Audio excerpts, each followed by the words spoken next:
When Persona 4 launched with resounding success, even in the West, Atlus capitalized on it by adapting it into an anime series. An anime series which was actually pretty good from what I've seen. Even I, the resident Persona 4 disliker, can admit that, so you can imagine that those who actually like Persona 4 would be over the moon about it. And they were. Persona 4 the animation is literally the only reason anyone likes Yu Narukami at all. Even though the follow-ups about Persona 4 Golden isn't nearly as talked about as its predecessor, the Persona 4 anime is still held in pretty high esteem among fans as one of the more successful Persona-related media that isn't a video game, especially after the thing that was Persona Trinity Soul. Don't worry, we'll get there. Maybe. Persona 3 even got an anime series of sorts a couple years later, though it was given considerably more special treatment.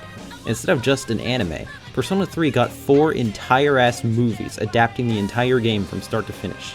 If the Persona 4 anime is held in pretty high regard, then the Persona 3 movies are absolutely legendary. I have literally never heard anyone say anything negative about these movies. I personally owe a huge creative debt to them because there was so much amazing and gorgeous promotional art pumped out for all 4 of these movies, I could get enough inspiration from these works to last me years. And I have. Fun fact, this art for Spring of Birth was actually the inspiration for my icon. Neat, huh? God damn, these movies really nailed the atmosphere, dude. The last movie, Winter of Rebirth, actually released in 2016, which was way more recent than I always imagined. Like, was anyone else surprised by that? Persona 3 is a 2008 game. The fact they still kept going at it this long after its time in the spotlight is pretty impressive, honestly. Persona 5 was starting up the hype train when this movie dropped. Speaking of Persona 5, with how much of an overall high bar each modern Persona game is set for its anime adaptations, you would think that Persona 5, the most popular Persona game ever made, the series' breakout hit that catapulted it into the mainstream, would receive an equally high-value anime adaptation of its own, right? I'm sure some people expected Persona 5 to get an even higher quality anime adaptation that would leap over the bar set by the ones for previous games, because it was such a massive success. Surely that would give the devs the courage to go all in on an anime adaptation and make something truly spectacular, to give Persona 5 the anime it deserves. No, actually, no, it did not receive any of this. I was in fact telling a fib and I deeply apologize. Don't get me wrong, Persona 5 did receive an anime adaptation, and it sure is an anime adaptation. Almost everyone in the fandom agrees that Persona 5 the animation is not that great, with opinions ranging from this is absolute terrible garbage and a crime against humanity to this is a deeply flawed product that I still found some enjoyment in, and everything in between. But, like, why? I've seen so many people say that this anime is bad, but aside from some good takes from some kind people on Twitter, I've never seen anyone give a real reason for it other than, haha, the animation is bad and funny, or look at this all-out attack, isn't it ugly, and while this definitely isn't the ugliest animation I've ever seen, there's certainly no small amount of truth to these statements. But I want to go a little deeper than that. There has to be more to why this anime is so lackluster compared to the others, and I want to discover that with this video.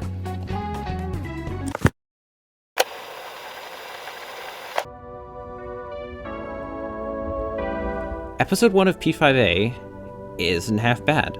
Like, yeah, this is probably the easiest bit to get right, since this part of the game is basically entirely composed of cutscenes, but still, there's some stuff here that is genuinely commendable. This shot of Joker jumping out the window is genuinely gorgeous, honestly even prettier than it is in the game, and that's saying something. And Ren's Awakening is obviously fucking awesome. I think even this studio knew that this was the one place where they couldn't cut corners under any circumstances. Akechi being present during the escape is very obvious fan service, and I recognize that, but damn it, it is cool. So for once, I am a fan, and I am serviced. And come on, there's Sojiro. Literally any and all Sojiro content is massively appreciated in my book. That said though, it's not like it's completely without some worrying signs of trouble that may come up later down the line. There's some dialogue that feels like it was changed just so they could say it's different, and honestly it's just a straight downgrade from the original game most of the time. This isn't too much of a problem in these early scenes, but in the more impactful parts I can see it getting really distracting. Like, I get the intent, I totally do, but maybe rather than trying to say the same thing with different words, maybe actually adapt it? Don't add anything overly distracting, but enough to leave a little mark. That's what the best scenes in this episode do, like when Ren meets Ann and she mentions how she hates the rain because it ruins the otherwise pretty blossoms. That was cute. I like that. Just do more of that, please. And while the animation isn't anywhere close to awful, it's still kind of awkward looking. The style definitely doesn't do the character designs any favors, but it's honestly not that bad. Oh my god! What? What the fuck fuck is this, sir? Your ears? Your ears are not okay, sir. That's not where they should be. And your forehead? Like, come on, we give Haru shit for her forehead, but at least she has one, unlike Mr. Hard-Boiled Egg over here. Good lord, that was honestly the most unsettling thing I've seen in a long time.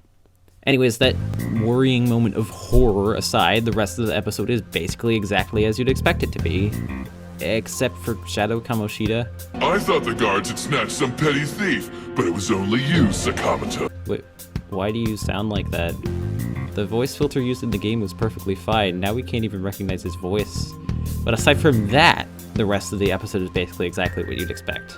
Nothing more, nothing less, and that's honestly okay. Like, this isn't anything amazing, but it's kind of cute and charming to see these characters and scenes we know already playing out in a different medium, and there's some little moments here and there that we don't get to see in the game, which is kinda nice. The pacing is pretty comparable to that of the game, and that's a good thing. Overall, 6 out of 10, a decent start. Now, let's see if it can keep this up. Okay, since this is actually the first episode where it happens, let's start this by talking about the opening. It's actually pretty cool. It feels kind of low budget, which is no surprise. The visuals are a little slow and feel like filler in some places, but the music hard carries this opening, which also comes as no surprise. I feel like that's something I should mention now. All the original songs made for this anime, top tier. They go way harder than they needed to. Break In to Break Out is a perfect exemplification of the themes and tone of this game, and Lin, as usual, goes insane. Also, I really like this shot, the one with Akechi and Ren mirroring each other. It's just a really good shot. I think this is really cool. That said, this sort of freeze frame effect on the Phantom Thieves at the end would probably look better if the images themselves weren't so ugly looking.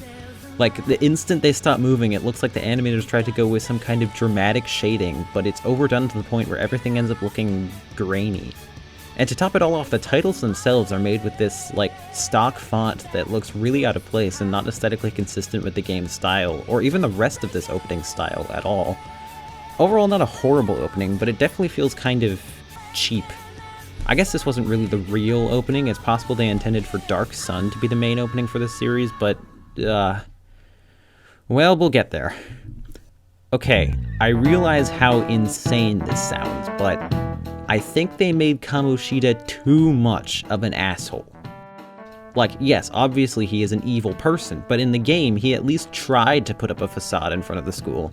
Before you personally piss him off in the PE faculty office, he doesn't really give a shit about Joker, and he's been kind of friendly in a passive-aggressive sort of way, pretending to be all noble even after having Mishima leak Ren's criminal record. But in this anime, he starts insulting and threatening Ren immediately after meeting him properly. It feels like that thing bad children's movies do, where there's some kind of big twist villain who acts nice and friendly for most of the movie, but then us, the viewers, find out that they're evil. But no one else in the movie knows that yet. And yet because the audience knows this character is a villain, suddenly they start acting really smug and mean for no reason at all. That's what Kamoshida feels like in this anime. I realize this is a very minor thing in the grand scheme, but it's just one example of how much of a downgrade this anime is from the game on so many levels. Even if it's not the worst thing ever, you are still literally getting an undeniably better experience playing the game than watching this. The rest of this episode keeps going pretty much like you'd expect, with some minor changes like this scene where Ryuji has an argument with the track team, which I actually like. It gives us more context for Ryuji's awakening that happens later. Sensei, don't do it!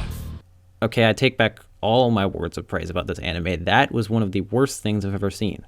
Not even visually, emotionally. Jesus Christ, why can't Shiho catch a break? I feel so bad for her. The only time she ever gets more screen time in Persona 5 is to just get more suffering dumped on her. I feel so bad for her. Are you okay with this? Okay, that was actually really fucking cool. Actually hearing Ren push Ryuji forward and the way the music kicks in, it's actually, holy shit, Morgana, shut up! Seriously, why the fuck did the writers think this was the time for exposition? The Kamoshida arc is honestly kind of great in this anime, which just goes to show how exceptional it is already, that it can shine even in this neutered format, but Morgana is honestly kind of starting to ruin it with how he's handled in this. And I like Morgana, okay? Watch my tier list video. I like him, okay? He's good, but he's starting to ruin this. That's okay though. At least we get to watch a fun Persona battle now. Oh no. Yes, I know this olive attack has been memed to death, But that's not even the main issue here. Yes, it's ugly, but holy shit, it's honestly the least worrying thing about this scene. From the awkward musical cues to how flat and boring the action is, this fight is really concerning. If this is how every fight in this series is going to play out, then... oh no. Overall, despite how much shit I've talked so far, this episode wasn't that bad. There's some cute stuff I liked, and a few small parts that could even almost be considered an improvement over the original pacing-wise. Please note I did say almost. The action is worryingly bad, but something that I'm even more concerned about is... we're 2 episodes in already.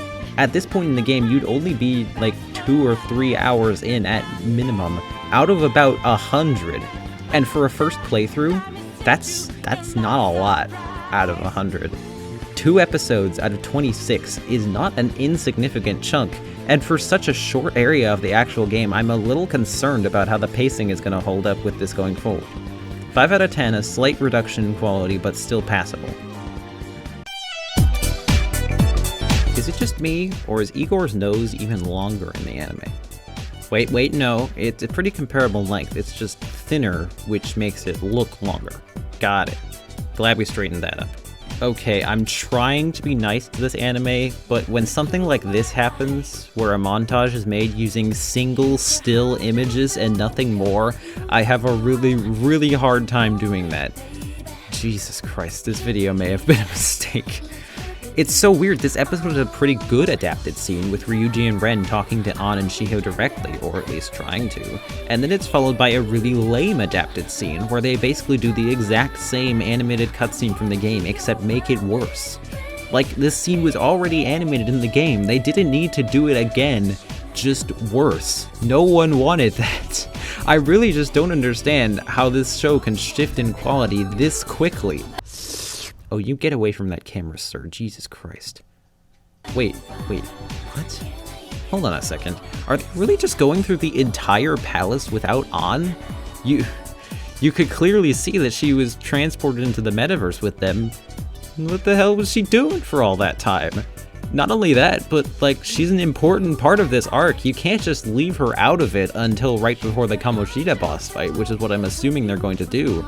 I know I literally just complained about this anime doing the exact same thing as in the game, but if you're going to adapt scenes, you can't change them to make them worse, and this anime does that a lot. Like, I don't want to come off as a hypocrite. I promise I'm not as hard to please as I'm probably coming off as right now. All I ask is for this anime to not always just say the same shit with different words, and when it does change things, don't make them actively worse than the game. That really doesn't sound like too much to ask.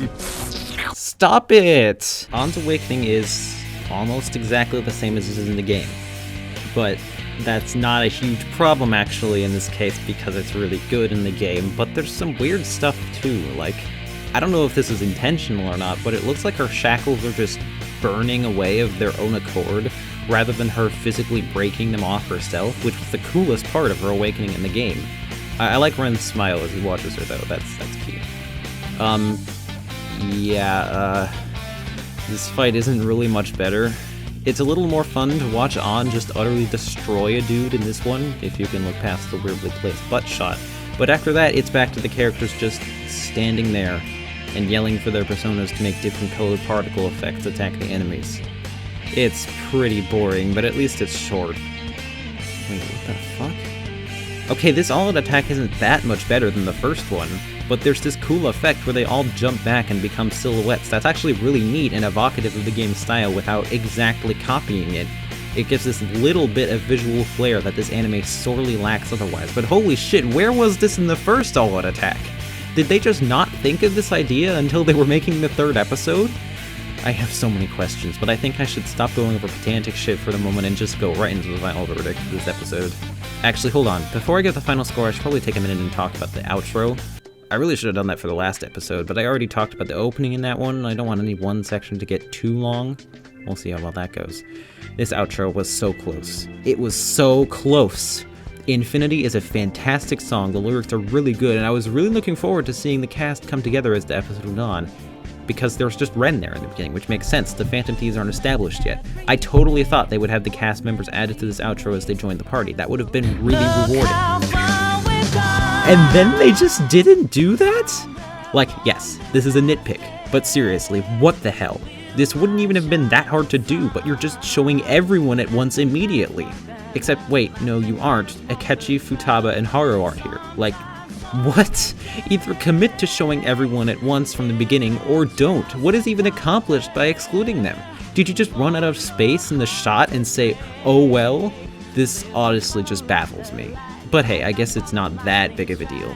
It's a perfectly fine outro if I put my personal issues aside, and Infinity is, as I said, a fucking banger. That's kind of the thing with the opening and outro of this anime. They're really not that great, but the music is so godlike that it makes them way better. Anyways, the episode itself is painfully average. I feel almost the exact same about it as I do about the second episode. Not terrible, but there still isn't any reason yet to watch it if you played the game. 5 out of 10. Man, this isn't exclusive to this episode or anything, but I kind of feel bad for the cast of this thing. They're giving their absolute best, but I can't imagine it's all that fun to essentially play the exact same role in the exact same context again. I'm glad Strikers gave everyone a chance to actually do something new. Anyways, this episode is actually kinda cute. The first half, anyways. Most of it is just composed of these short scenes of the team gearing up to fight Kamoshida, and it's really nice because some of these aren't direct translations of in-game events, and even the ones that are actually adapted. Like when they're dealing with a Y, Ryuji and Ren are hiding behind the display racks because they're so intimidated by him, which is really funny and cute. Or how Ryuji sounds even cuter than he does in the game when he's coming up with his code name. It's just actually really fun to watch. This is what I've been wanting this anime to be the whole time, and it's nice to actually feel like I'm not watching a shitty version of the game for once. There's one problem though. Persona 5 wasn't really too tropey of a game. It seemed like it was definitely at least trying to be more mature than its predecessor. So it didn't do that many in-your-face anime tropes, but then Persona 5 the animation came along and said, how about I do anyway? So now we have fan service shots. Like, at least a handful of them so far. It's kind of distracting, especially since this whole arc is supposed to be Ann's moment, but the show itself is taking control away from her. Like, this is how the people who dislike Ann's treatment in Persona 5 think she was treated. The rest of this episode is mostly dedicated to the fight with Kamoshida, and... oh god. Ladies and gentlemen, I present to you the first of many CGI abominations that this anime has in store for us. I really can't make any excuses for this. It genuinely looks like a PC game from the 2000s. And the action is arguably worse than the visuals. I was kind of hoping that the fighting would get better once we hit a major boss fight, but I really should have known better than that by now. The biggest problem with fights in this anime is that the personas are just used as an excuse to just not have the combatants move at all. They just stand there and sling attacks at each other. It's like the animators were told to translate the turn-based combat to animation as literally as possible. Not to mention that the part halfway through where the Velvet Room kind of just hijacks Ren's consciousness so he can fuse his personas, while a neat way to introduce that concept for this anime, also kind of destroys any iota of tempo that this battle may have had. There are ways to do something like this and keep the flow intact, and this is not it. Also, holy fuck, since when was Agathion so OP? What move is that, buddy? Because if you can do it again, you'll have a place in my party every time I play this game. Are you kidding me? They didn't include Collapse of Lust? That song fucking slaps. How are you gonna do my boy Toshiki Konishi dirty like that? Come on. I'm actually mad about that. That was real anger. But whatever, it's over now. God damn it. Kamoshida's confession is basically exactly the same as in the game, except without the students apologizing to Ann, which kinda sucks, but the ending for this episode actually makes up for it. Shiho, she woke up! Like, okay, yeah, I may just be a sucker for anything and everything related to Shiho, but yeah, this is good. This is actually a great way to end this off. Final score, 6 out of 10, a slight improvement. Actually enough to keep me watching. You know, I'm kind of surprised. They actually went a full episode without Akechi showing up once. There's only 20 seconds left, so there's no way they could slip him in at the last second like they did with the last episode. Are you kidding me? Not again! And literally right after I say this, he's here again. That said, this is actually a scene that's attempting to do something with Akechi instead of just have him there for fan service, so I'll give it a pass. Let's move on. Wait, before we do that, I'd just like to point out that, chronologically at least, the first line Akechi says in this anime is, "Now I may not look it, but I actually have a pretty big sweet tooth." And in Royal, Akechi has a line where he says that he doesn't actually like sweets that much, he just says he does to seem more relatable. I just find that really funny, how Royal went out of its way to decanonize Akechi's sweet tooth. Like, that's either hilariously petty or an incredible coincidence, and I love both possibilities. Anyway, actually moving on now. Honestly, the first 10 minutes of this episode are pretty standard, but then we have cute stuff like forming the team or picking the name, and I just can't stay mad. It's really cute. Oh wow, Makoto's here already, huh? I don't really remember when exactly she starts showing up in the game, but it's probably around this time. I guess I just associate Yusuke with this part of the game so much that I forget about most other aspects. I was kind of just spacing out watching them go through mementos until Nakanohara's shadow started transforming, which shocked me back into paying attention because it's weirdly terrifying for something so early in the show. Like, what the fuck, guys?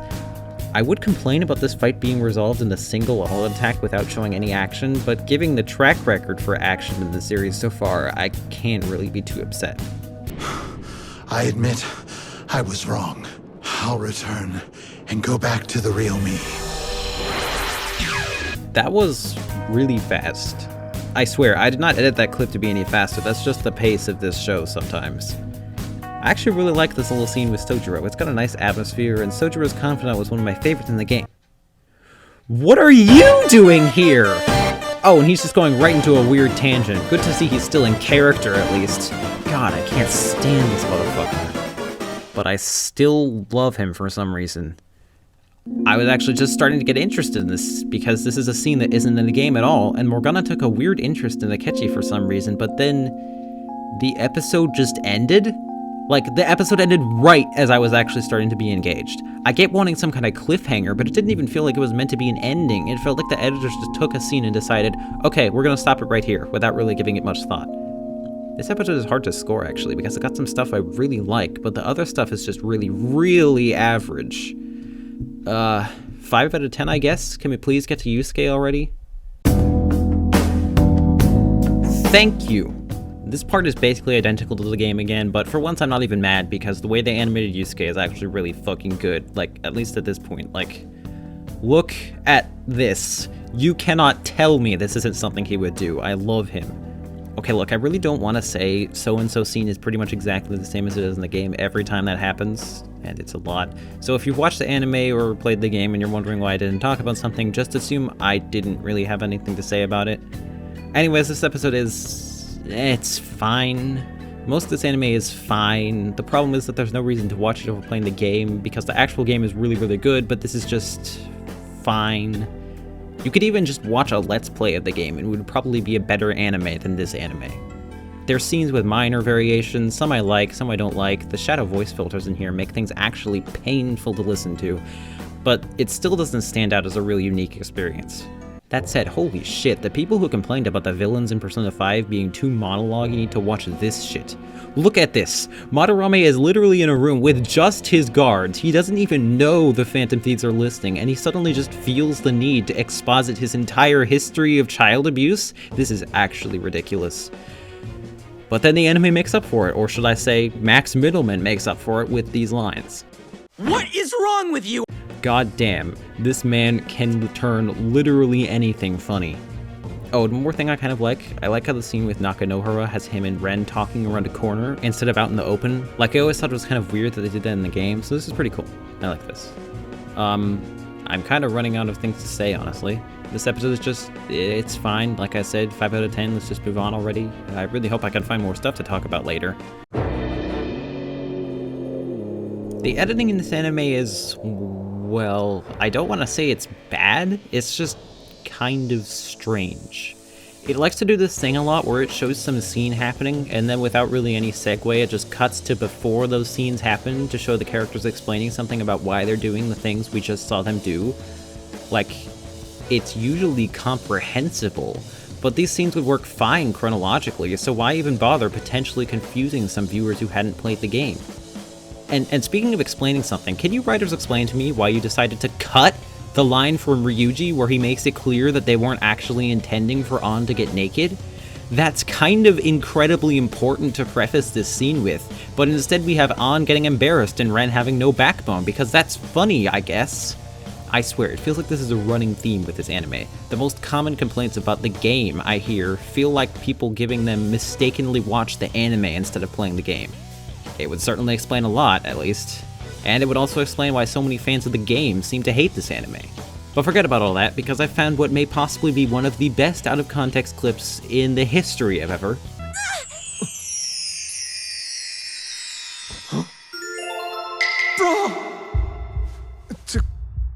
Takamaki-san. Okay, I think what they're building up to with Ren and Ryuji getting stuck in the warp paintings is that they need Ryusuke to help them, and if that is the case, then it's actually really clever, but we'll just have to wait and see. Speaking of oh my god, it's baby Yusuke! Holy shit, oh my god, holy shit, it's baby Yusuke! Look at him! Look at him! Anyways, oh boy, another fight scene, but hold on, this one's actually kind of alright. Well, by this anime standards anyways. It's kind of sad though that the best battle so far is the only one where they haven't used personas. You know, the namesake of the series. I actually really like the symbolism of Yusuke freezing Madarame's infinite spring. That's cool as fuck. But that's immediately ruined by Madarame just flying away? I have to go now. My planet needs me. If he did that in the game, that would be one thing, but as it is, this is just kind of silly. But all that said, I think this might be the best episode so far. It doesn't have a whole bunch of direct downgraded scenes, the Yusuke stuff is good because it has Yusuke in it, the ending is as cute and wholesome as it should be, and the action didn't completely put me to sleep for once. P.S. I was right. Good for them. 6.5 out of 10. Good effort. I really don't know what happened, honestly. The whole time I was watching this episode, I was struggling to find anything to say about it, and I was really worried for a minute, but then I realized I was struggling to find anything to say about it because I actually liked it. The last episodes of each arc are kind of starting to show a trend of being at least decent. I don't know if it was because this part of the game was already really good, or from the high amount of Yusuke screen time, or the little touches that actually make this kind of neat to watch, or the actually really nicely done ending, but this episode was really fun and cute. I actually liked it. It wasn't it was decent. I actually enjoyed myself. It's not even that much better than some of the other ones. I kind of liked it. Am I biased? Yes, obviously. Everyone is. But no one would watch any YouTube videos if people weren't biased, so I don't care. 7 out of 10. I like that ending song. You know, I feel like I haven't been mean enough to this anime lately. Like, I want to be fair to it, obviously, but I also feel like I have an obligation to be mean to it so I don't give the impression that it's all that great. Well, it's a good thing this episode is next, huh? It seriously baffles me that in a series that's already getting kind of close to halfway over, the writers felt like they had the time to spare for an episode almost entirely dedicated to Operation Maidwatch, of all things. Okay, well, it's not like it's the entire episode, but it's a pretty big chunk, and it's still really dumb. I know I shouldn't be complaining about them actually including confidant stuff, but holy shit, this is probably the last one I wanted to see. And I know exactly why they did this. Like I said a couple episodes ago, it feels like this anime has some kind of addiction to putting tropes in where Persona 5 didn't have them, and this is the fan service episode. I know Operation Maidwatch is in Persona 5, obviously, and that's a pretty dumb thing, but at least it's not in an area heavily concentrated with other fan service things, like in this episode. That's what I mean when it says tropes. This is the fan service episode, not just one fan service thing. Look, not even 3 minutes in, we even have Ann in the bathhouse, which she specifically does not go to in the game, just so we can have this animation of her naked. It's like this anime only cares about adapting things when it can do so to provide fan service. Yes, we all know Ren's "I'm a dad" is iconic. But if this episode is the price we have to pay for hearing that, then I'm questioning if it was worth it. It's not just that I hate the fan service and the fact that they picked Kawakami to focus an episode on for that exact reason, but this whole first half is just really dull.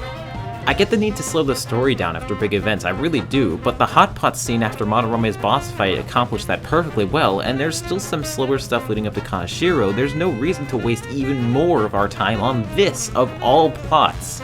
And like, that's what annoys me most. I know this anime isn't going to get to the actual good part of Kawakami's story, it just wants to show us this one part because that's the funny part that people like because their teacher is a maid, haha. We could have gotten the first part of anyone's confidant. Yoshida, Sojiro, Takemi, oh yeah, even Chihaya would be interesting. Okay, I guess we do get some Takemi and Mishima in this episode, but that's literally seconds of screen time. And why? Gets so shafted. He's arguably way more important than Kawakami is, especially going off of what's presented in this show specifically. So why don't we get more of this way more established side character instead of going for the waifu? Well, actually, I just answered my own question. Like, that's the thing, I hear some people say this anime was meant for people who didn't play the game, but I have a hard time believing that when it's so blatantly obvious that they are depending on the fact that you've played the game for any of this slipshod writing and pacing to work at all. If you just watch this as a standalone anime, you would have no idea why all the side characters keep shuffling around like this. That's a sign of a bad adaptation, one that depends on things established in the original material for the adaptation to even work. Run, Mishima! Right behind you! Okay, that was funny though. Maybe it's not so bad. Actually, no, it is bad. I lied. See, look, right after that they had this stupid boob shot and I'm back to hating it now. Just because I enjoyed a couple parts does not make this any less boring and pandering and just plain stupid from a writing standpoint. This is not good and not enjoyable and I do not want to watch this anymore. Oh. Okay, wow. I guess P5A listened. Out of nowhere we have an actually kind of interesting adapted scene with Ren talking about Ryuji's situation with Kawakami. It actually feels fairly natural. It doesn't exactly excuse the annoying shit I just talked about, but I guess it does kind of make up for it. Alright, I guess I can't say this is a terrible episode now, but I still don't like the first half at all. It's kind of weird, because this is actually doing something kind of cool with the confidants. I like this Ryuji stuff in the second half a lot, but at the same time, there is absolutely no way this anime is going to have time to do the same thing for every character, so I really think there's going to be a point sometime soon where everything just goes to hell and we have none of the stuff I like anymore. Well, until that point comes, I guess this wasn't as bad as I thought it was going to be. We have one half that I really do not like, and we have one half that I think is kind of okay. This episode is probably the most emblematic of this anime as a whole. It has some okay stuff here and there, but it has a really hard time getting to the point where it feels comfortable showing them to you. 5 out of 10. Well, at least I had something to talk about this time. What the hell? I'm gonna be honest, guys, this is starting to wear on me. I really don't know how I'm gonna keep this up. This is by far the episode I have the least to say about, and it's not even that much worse, it's just more of the same. And they didn't even have Ren say they're better than the cops when asked about the Phantom Thieves. I mean, what more evidence do you need that this episode is lame? This anime hits all the same beats as the original game does, but it rarely does any of it with the same weight or intensity as that of the game, so it always feels lesser. And that's really saying something, because by all rights, a fully animated show with real-time action should be way more intense than a turn-based RPG with proceed-at-your-own-pace dialogue. But you'd be wrong to assume that in this case. Either Persona 5 is way better than a game of its type has any right to be, or this anime just really sucks at almost everything that isn't directly retreading cutscenes that were already in the game. Hint, it's both. I swear though, I'm gonna try my hardest to not have a cop-out section like this one for the next episode. I will find something to talk about. I promise. 4 out of 10, let's move on. Baby Makoto. Baby Makoto. I take back everything bad I said about this anime. As long as it keeps showing us the characters as babies, I am all for it. I promise to find something to talk about in this episode. Well, this is it. Baby Makoto. That said, this flashback is pretty cool. While the flashback with Baby Yusuke was just showing us something we were already told about in the game, this one actually gives us a tiny bit more context. And since we're probably not going to be getting far in Makoto's confidant for this anime, it's a good thing it exists. But what the fuck? They went back to calling them psychotic breakdowns? Okay, this is a bit of a tangent, but I think more people need to know about this.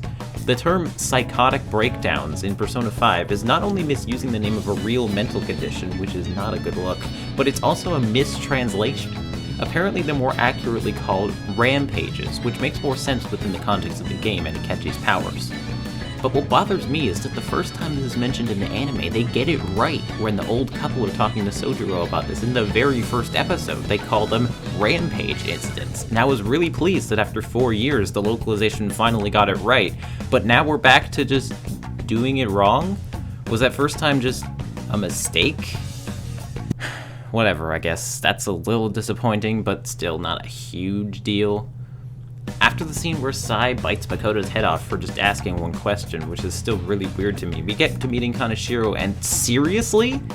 This legend here is the only guy who drops the F-bomb in modern Persona history before Strikers came along, and they removed that in the anime? Why? The performances of the dub may be amazing as usual, but the script is not always as good. Kaneshiro has some pretty bumping rave music going on here, though, I'll give him that. Oh god, speaking of Kaneshiro, fuck, I can't get this out of my head, but... anyone? Okay, let's move on. Makoto's Awakening is really cool. I was never as huge of a fan of it as most others are, even in the game, but that doesn't mean I don't think it's fucking awesome. I just like some others a bit better. In the anime, though, why didn't they do the stomp thing? This thing, that's like the most iconic part of Makoto's Awakening, and they just didn't do it. And yeah, you should be expecting this by now. The fight itself is pretty bad. They don't even do anything that cool with Makoto's persona. It's just, yeah, it's the same as it always is in this anime. Whatever. Okay, hold on a second. Hold on. You guys know Persona 5 Strikers? Banger spin-off, great combat, made a video about it that's somehow way more popular than all my other ones. Thank you. That Persona 5 Strikers? Imagine this anime, but with that combat as the inspiration for the fights. Strikers' gameplay always felt like the best possible translation of the turn-based combat of the original game into real-time action, so it would probably at least work better for this anime. That wouldn't necessarily fix all the problems like the bad camera work, but it would almost certainly make it more interesting to watch. Unfortunately, just like Persona 5 Dancing, this anime was made way too early. P5A. Why? Please. I just want to be nice to you, but then I see shit like this, and I just don't have it in me to be nice anymore. I want to be free of this pain. Okay, anyways, this episode was fine. I took a long break in between half of it, so if this section feels disjointed, I apologize, but Baby Makoto alone automatically makes this worth watching. 6 out of 10, perfectly adequate. I feel like that's just going to be how this anime turns out as a whole in the end, honestly. Let's get moving again. Okay, hi guys. So, funny story, this anime is way longer than I thought it would be. At least, it has way more episodes than I thought it would be, and I had more to say about some of them than I thought I would, so this video is kind of getting long, and I want to release something to prove that I still exist and am relevant, because I am terrified of losing the small but appreciated amount of following that I've already gotten, so I'm just gonna release this right now as part 1, and I'm thinking we're gonna have 2 more parts, the next one being the rest of the series, and then the third one being all the OVAs that came out after. And yeah, I'll see you in the next one, I guess. Time to go edit this now. Okay. God, I'm a mess when I'm unscripted. Okay, bye!